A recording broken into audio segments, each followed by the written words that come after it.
stranger to become lost in its bowels. But the man had walked its halls too many times to count. He knew the structure inside and out.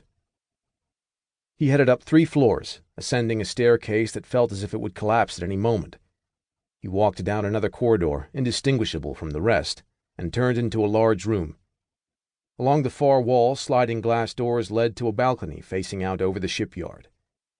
He'd converted it from a deluxe bedroom into a makeshift office. 2 men sat in front of a sweeping oak desk resting in the center of the room, both nervously shifted in the tattered chairs. They were anxious to share the recent developments with their boss. The man crossed the room and came to a halt behind the desk, facing them. "News," he said in Spanish. "Good?" They paused for a second too long. By the time the bald guy on the left shook his head, indicating that the situation had gone south, the man had turned and thundered a fist into the wall. It was made of plaster and weak. It caved under his rage-induced blow. He let the sound reverberate through the sparsely furnished room, then turned back. "Negotiations broke down," the bald guy said. "They're furious. They're threatening to cut off our supply." "You realize what this means?" he said. "There's more," the bald guy said. "It seems it was an American who ruined us." "You're joking?" "I wouldn't dare." "Has he been seen before?" The bald guy shook his head again. "Never. He's new. Big guy. Taller than you. Short brown hair. Seems well built. That's about all we know." "So someone's hiring tourists to fuck with us?" "I don't think he's a tourist. Not after what he did." "A mercenary?" "I can't be sure." "Where's he staying?"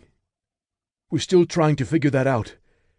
Once we do, we'll kill him." The man behind the desk held up a finger. "No.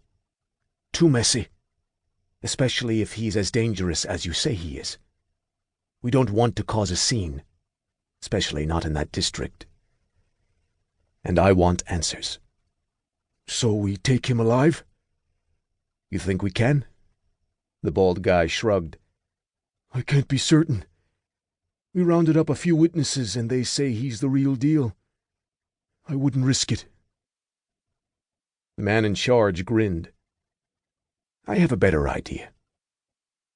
He lifted a satellite phone off the desk and switched it on. He punched in a number that he knew by memory. Requests like these were often necessary and incredibly useful. His call was answered before the second ring. "Tomás," the voice on the other end said, answering the call with his name. "CICPC," which stood for Cuerpo de Investigaciones Científicas, Penales y Criminalísticas, a name that was far too long and as such had been abbreviated.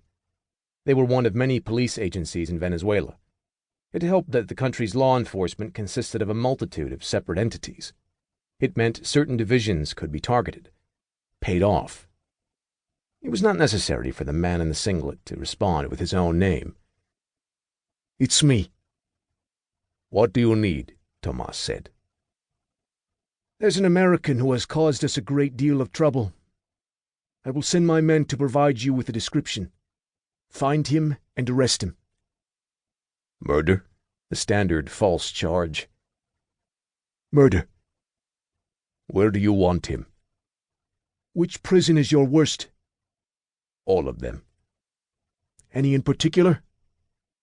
"I imagine El Infierno is the harshest on newcomers." "Hell," aptly named. "Then throw him in there." "Why?" "I want to see what he's capable of before I kill him. Test him against the inmates.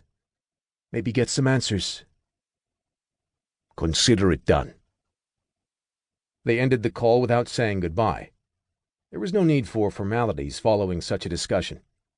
The officer on the other end of the line knew what was necessary. He would deliver, as he always did, and he would receive another duffel bag of laundered bolivars at the end of the year for his assistance. "Who else knows the American's description?" the man said to the 2 men before him.